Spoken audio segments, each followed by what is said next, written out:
Assalamualaikum warahmatullahi wabarakatuh. Apa kabar Ananda yang soleh dan soleha? Ketemu lagi sama ibu hari ini. Oke, semoga antum sehat, tetap semangat dan jaga kesehatan ya nak. Hari ini kita akan melanjutkan pembelajaran kita, yaitu tentang memerankan dialog dongeng. Nah, tujuan pembelajarannya Ananda dapat mengetahui unsur-unsur dalam pementasan dongeng, dan yang kedua Ananda dapat memerankan dialog dongeng. Mari kita awali pembelajarannya dengan lafal basmalah. Bismillahirrahmanirrahim. Masih ingatkah Ananda tentang hal-hal yang harus diperhatikan saat membaca dongeng? Nah, hal-hal yang harus diperhatikan saat membaca dongeng sama halnya dengan hal-hal yang harus diperhatikan saat membaca dialog. Ya, apa yang pertama? Ya, yang pertama lafal, kedua intonasi, tiga tanda baca, 4 ekspresi, 5 gestur, dan 6 volume. Sekarang kita lihat unsur-unsur dalam pementasan drama. Pertama, naskah. Naskah adalah teks cerita dan dialog. 2. Sutradara. Sutradara adalah orang yang mengatur jalannya pementasan. 3. Panggung. Panggung adalah tempat dilaksanakannya pementasan. Keempat, tata letak. Tata letak adalah konsep panggung yang menyesuaikan cerita. Kelima, tata rias. Tata rias adalah riasan wajah yang menyesuaikan jalannya cerita. Keenam, kostum.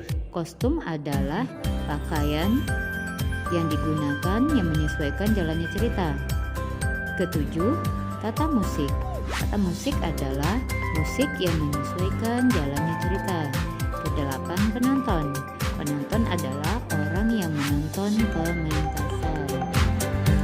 Memerankan dialog dongeng.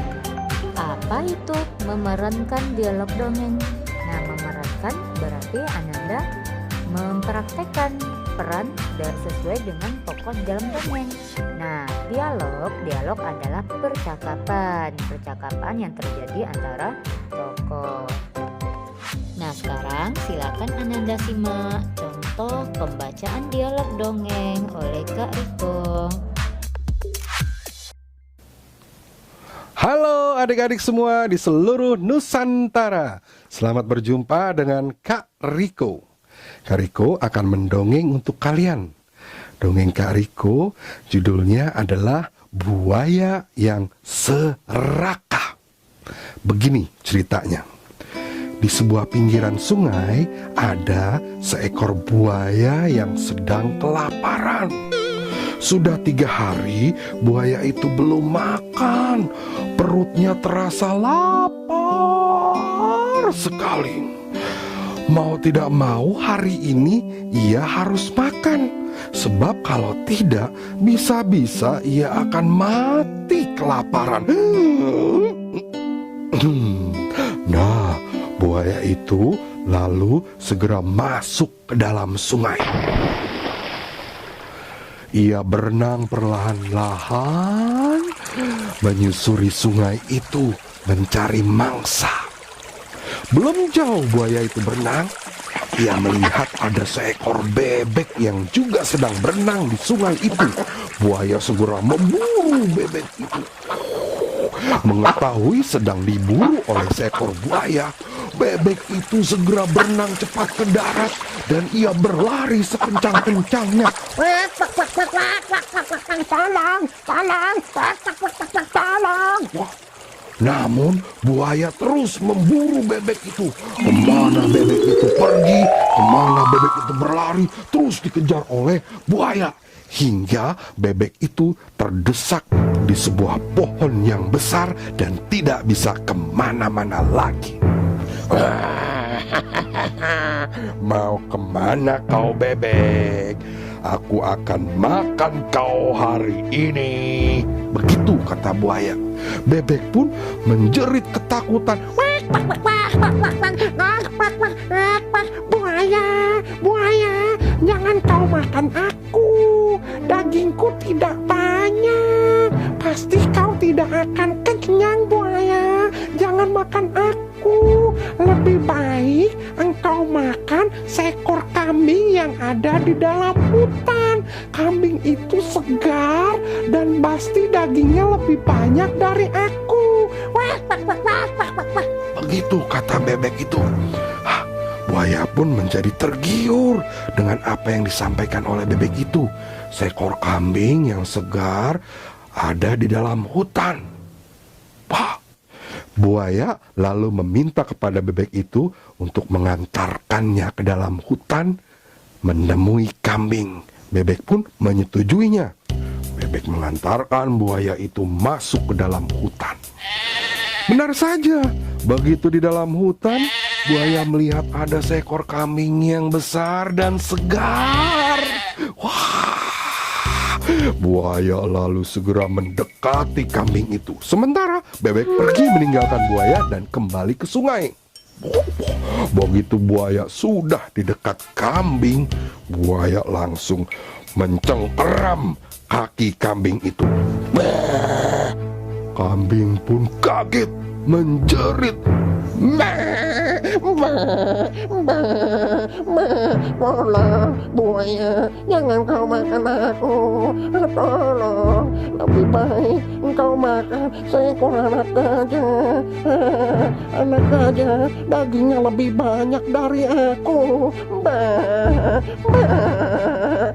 Anak gajah itu ada di telaga, buaya.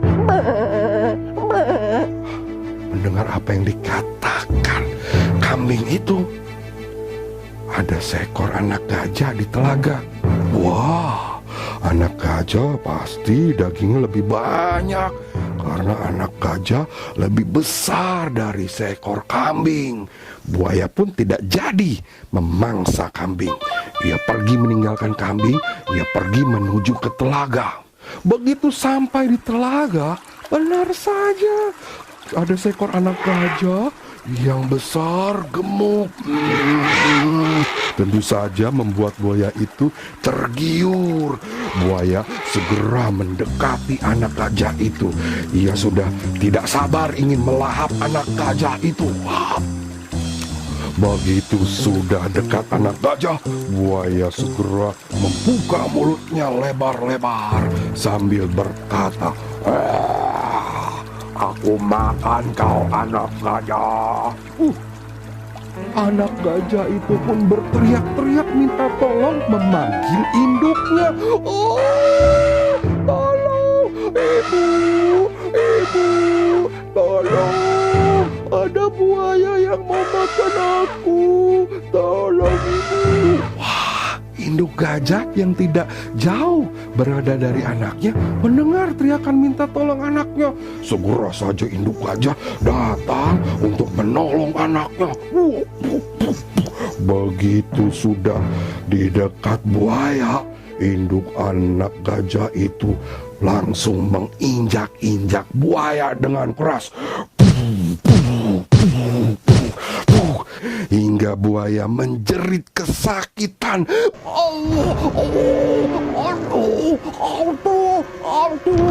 Dan buaya pun tidak bisa bernafas.